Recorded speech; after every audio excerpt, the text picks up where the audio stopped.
This is a homily for the second Sunday of Easter. The Gospel for this Sunday comes from the Gospel of St. John, chapter 20, verses 19 to 31. To download the text of this homily as a PDF file, go to sundayhomilies.au. We are now in the Easter season, which lasts from Easter Sunday until Pentecost Sunday.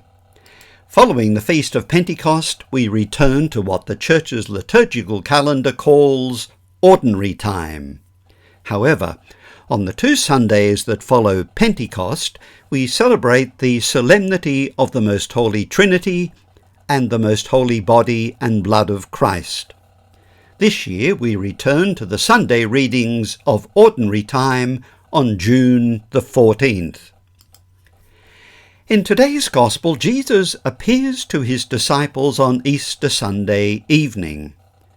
There are 4 accounts of the risen Lord appearing to his disciples in John's Gospel. In chapter 20, he appears 3 times in Jerusalem. Firstly, to Mary Magdalene in the garden on Easter Sunday morning. Then he appears to the disciples on Easter Sunday evening, and again 8 days later. In chapter 21 he appears to the disciples, this time in Galilee on the shore of the Sea of Tiberias. There he cooks a meal of fish and bread for the disciples who have been fishing on the lake. I'd like to focus on 3 important aspects of today's Gospel. Firstly, the reality of the risen body of Jesus. Secondly, the gift of the Spirit as the beginning of the new creation. And finally, what it really means to believe. Let us begin by looking at the reality of the risen body of Jesus, something that I spoke about on Easter Sunday. The resurrected Jesus has a body. As we hear in today's Gospel, Jesus says to Thomas, "Put your finger here and see my hands. Reach out your hand and put it in my side." Jesus is neither a ghost nor a phantom. He is not a vision nor a disembodied spirit. The post-resurrection appearances of Jesus are understood in a bodily or physical way. This is made clear in Luke's Gospel in chapter 24, verse 39, when the risen Jesus says, "See my hands and my feet, that it is I myself. Handle me and see, for a spirit has not flesh and bones as you see that I have." Jesus then takes fish and eats it before them. We have echoes of this scene in chapter 21 of John's Gospel. The risen Lord prepares a breakfast of fish and bread for the disciples on the shore of the Sea of Tiberias, and it is implied that he eats with them. And yet this body is not simply restored to ordinary earthly life. He is not merely resuscitated like Lazarus was. The body of Jesus is transformed. He is no longer subject to the ordinary limitations of space and time. He appears and disappears. He is no longer bound by closed doors or familiar constraints. At times, he is not immediately recognized. The Gospels make no attempt to explain how this works. They simply hold the 2 truths together. The risen Jesus is the same Jesus who was crucified. Real continuity. And yet his bodily life has been radically changed. So the risen Christ is neither a ghost nor merely resuscitated. He is the same Lord, but his body has been transformed. This leads us to the second great theme in today's Gospel, the gift of the Spirit. In today's Gospel, we're told that Jesus breathed on the disciples and said, "Receive the Holy Spirit." To understand what is happening here, we need to go back to John's account of the death of Jesus. At the moment of his death, John does not just say that Jesus breathed his last. He writes, he handed over the Spirit. Pareidoken to pneuma. The verb that he uses, paradidomai, means to hand something over, to give it up, or to deliver it. Earlier in the Passion story, this same word was used for Judas handing Jesus over, and for Jesus being handed over to the authorities. Now, however, Jesus himself is the one who hands over. His death is not only something that happens to him, it is also something he does. It is an act of giving. What he hands over is called to pneuma, which suggests more than simply his final breath. The Greek word pneuma has a wide range of meanings.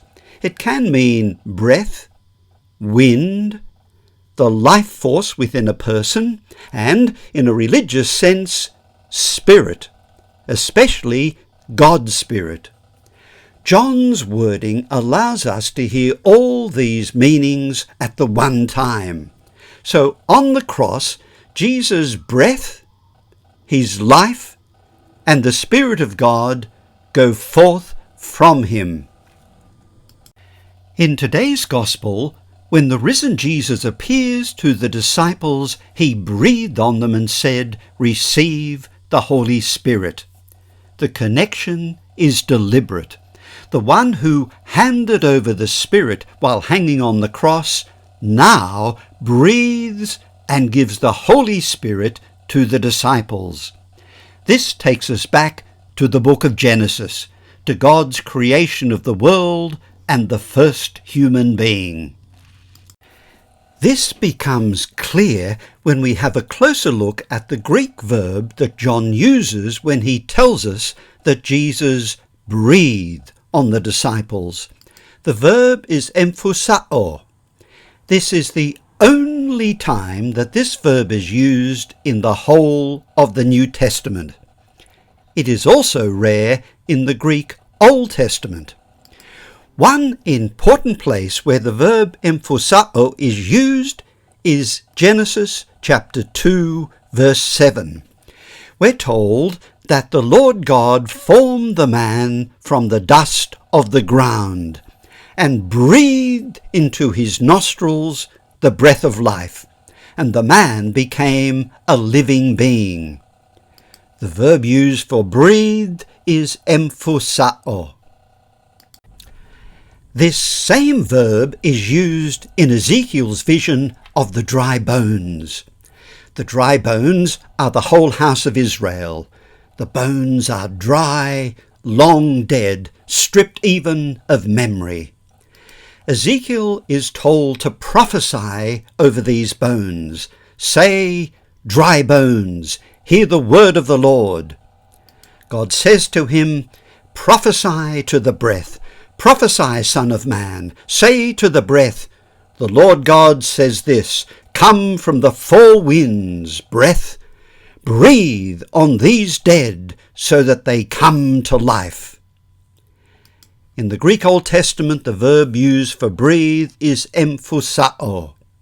So in today's Gospel, we have strong echoes of the story of the creation of the first human being from the book of Genesis and Ezekiel's valley of dry bones.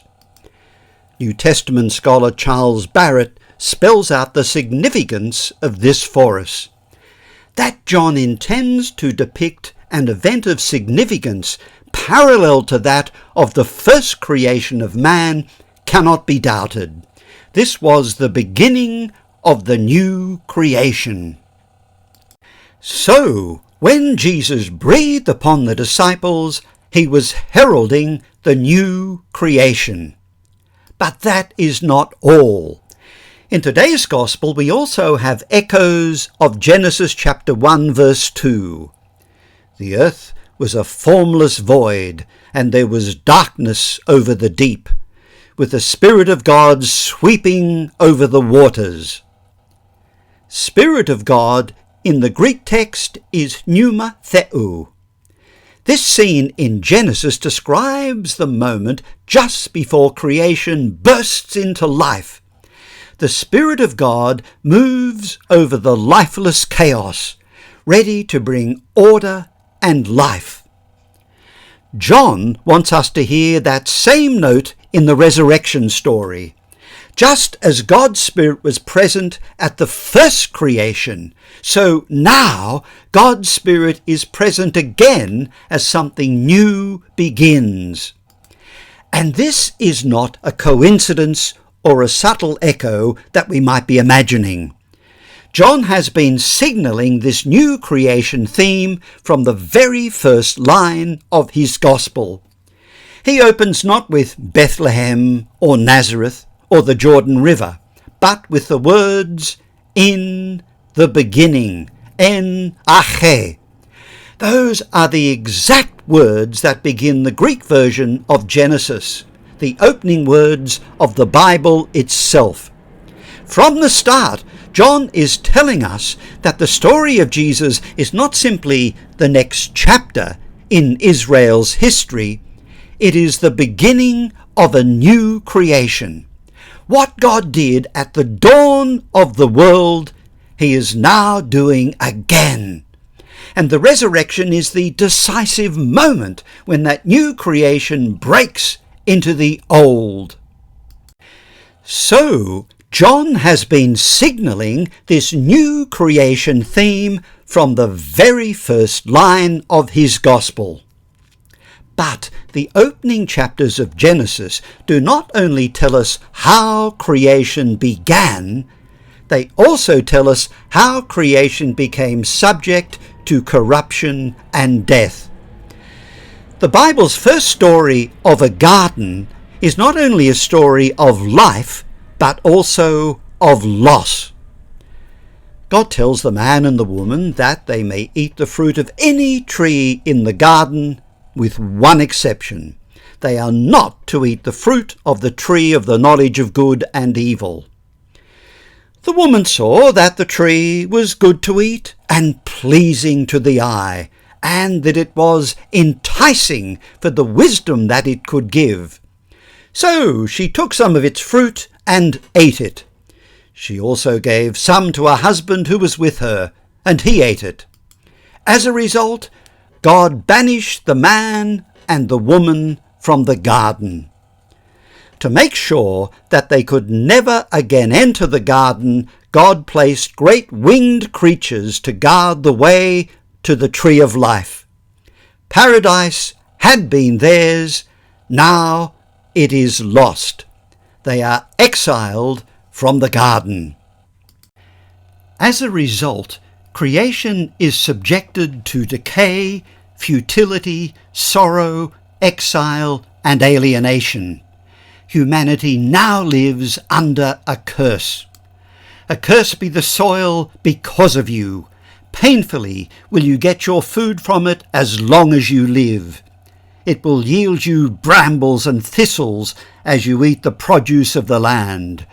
By the sweat of your face will you earn your food until you return to the ground as you were taken from it.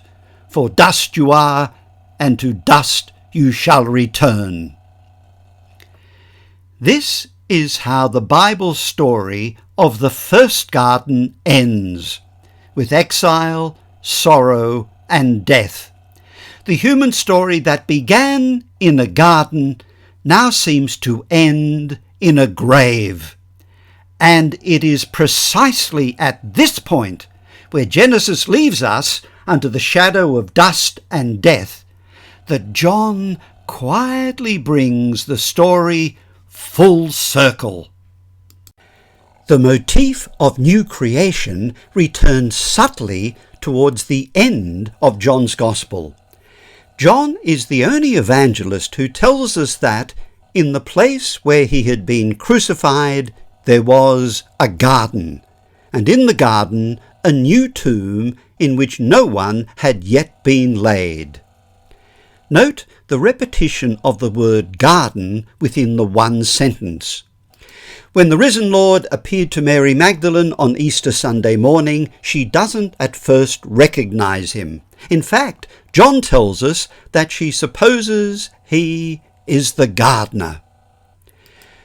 John is subtly saying that the Bible begins with a story of exile from the garden. Now, following the death and resurrection of Jesus, we are back in a garden. The resurrection is not only victory over the tomb, it is the dawn of a new Eden, where God and humanity are brought together again. When Jesus breathes on the disciples, he says, "Receive the Holy Spirit. If you forgive anyone's sins, they are forgiven. If you retain anyone's sins, they are retained." In the first creation story, the divine breath made the human being a living creature. In this new creation, the breath of the risen Lord creates a community through which divine life is restored where it had been damaged by sin. The Spirit is given so that the effects of the fall, alienation, rupture, estrangement from God, may be undone. The Church's mission of forgiving sins is therefore not an optional extra. It belongs to the very meaning of Easter. The breath that once animated Adam now animates a reconciled humanity. Let's now consider the third important theme in today's Gospel, what it means to believe. Thomas is not with the disciples when Jesus appears to them on Sunday evening. When they tell him that they have seen the Lord, he answers, "Unless I see the mark of the nails in his hands, and put my finger into the mark of the nails, and put my hand into his side, I will not believe." 8 days later, on the following Sunday, Jesus again appears to the disciples, and once again he imparts his blessing of peace. He then turns to Thomas, offering to fulfill all his conditions and urging him to cease his doubting and believe. Then in chapter 20 of John's Gospel, Thomas voices the most sublime acknowledgement of Jesus in the Gospel: "My Lord and my God." Thomas's confession is first and foremost the supreme Christological pronouncement of John's Gospel. It takes us back to the very beginning of the Gospel. In the beginning was the Word was with God, and the Word was God. Jesus then asked Thomas, "Do you believe because you have seen me? Blessed are those who have not seen and yet have come to believe." The Greek verb for believe is pisteuo. It is a key word in John's Gospel. The concluding verses of chapter 20 tell us why John has written his Gospel. Jesus did many other signs in the sight of the disciples which are not written in this book. These are written so that you may believe that Jesus is the Christ, the Son of God, and that by believing you may have life in his name. I've often thought that these are some of the most exasperating words in the entire New Testament. John admits that he knows a great deal more about the life of Jesus, but he has chosen not to share that with us. He has been very selective. We can take this one step further. There are some New Testament scholars who argue that when John wrote his Gospel, he was familiar with the Gospels of Matthew, Mark, and Luke. If that is so, then why does he omit so much? There is no infancy narrative, not a single parable of Jesus. There is no baptism or transfiguration, no Sermon on the Mount. This brings us back to the fact that John has been very selective. And what has guided the selection that he has made? Well, he tells us. He has written his gospel so that we may believe. Again, John uses the verb pisteuo.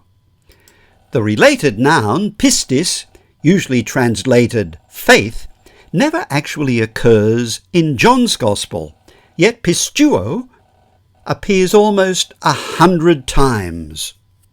John is not primarily describing a thing called faith, but an activity, something a person does. In contemporary culture, faith is sometimes equated with gullibility or intellectual surrender. Richard Dawkins, for example, describes faith as the great cop-out, the great excuse to evade the need to think and evaluate evidence. Faith is belief in spite of, even perhaps because of, the lack of evidence. But that is not what the New Testament means by faith. At its heart, pisteuo means to trust, to rely on, to place confidence in. It is relational language. In ordinary Greek, it could be used of trusting a friend, relying on a business partner, or entrusting something valuable to another person. It is about personal reliance, not mental laziness. That is why John often uses the expression pisteuein eis, which can be translated literally as to believe into someone. Believing in John's Gospel is not merely agreeing that statements about Jesus are true. It is moving one's trust toward him. In other words, entrusting oneself to him. Faith in the biblical sense is not opposed to evidence. However, it goes beyond what can be proved in a laboratory, beyond empirical verification. There is an important difference between evidence and proof.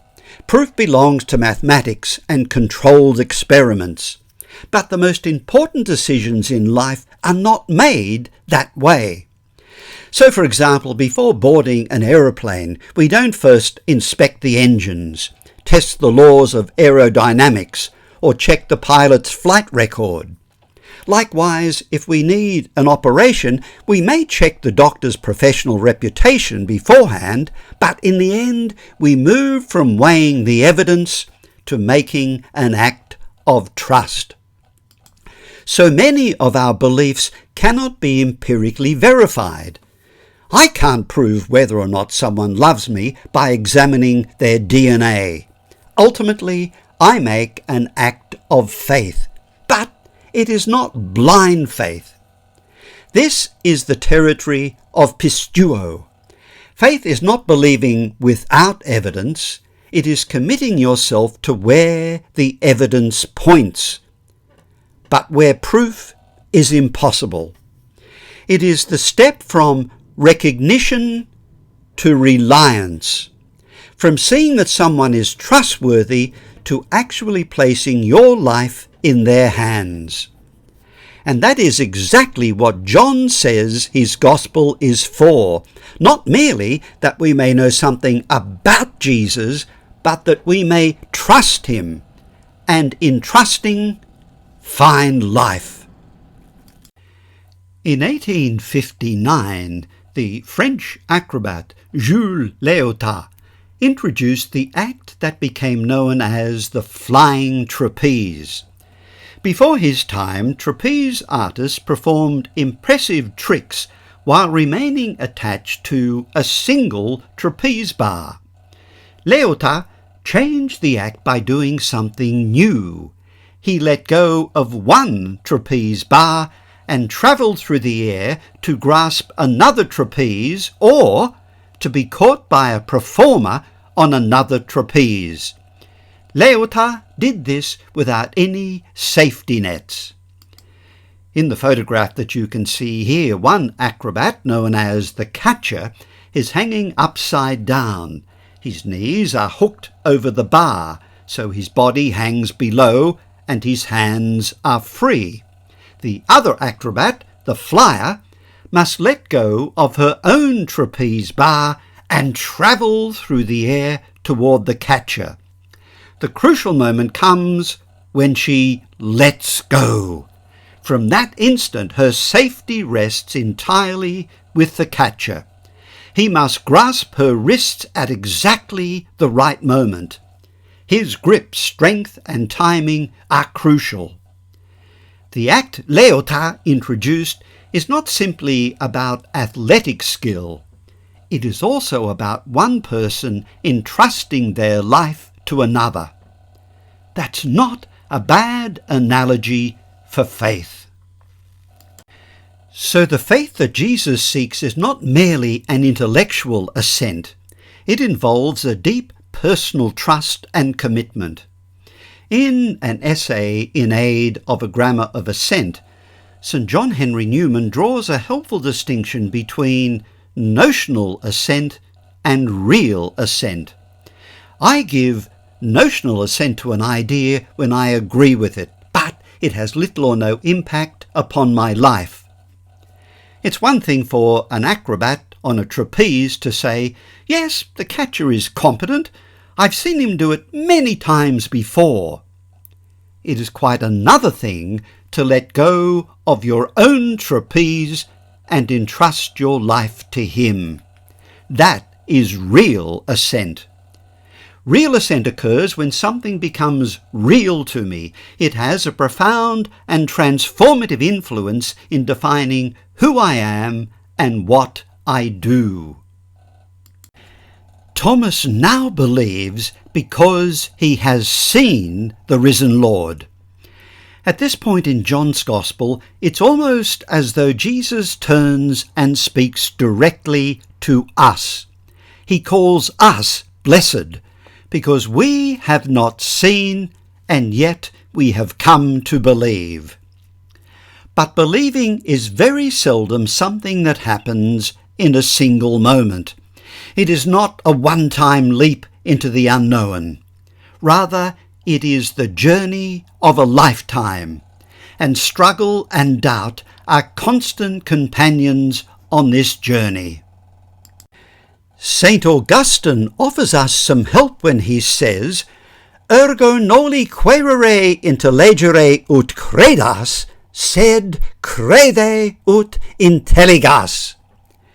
Therefore seek not to understand so that you may believe, but believe that you may understand. What does he mean? Like Thomas, we so often demand visible proof before we believe. Augustine is telling us that some truths become visible only from within faith, only when we've committed ourselves to them. He is speaking out of his own spiritual journey. He had spent years searching for certainty through philosophy, rhetoric, and intellectual systems, especially Manichaeism. But he discovered that reason alone could not bring him to truth or peace. After his conversion, he came to see that faith is not the enemy of understanding, but its doorway. His point is not that Christians should stop thinking, but that some realities, especially God, cannot be grasped from a distance. We can't treat them as objects of analysis. They must first be received in trust. Just as we come to know a person by entering into relationship rather than by standing outside and dissecting them, so too we come to understand God by believing and living in relationship with him. For Augustine, faith humbles the mind and opens the heart. Belief is therefore not the end of inquiry, but It's beginning.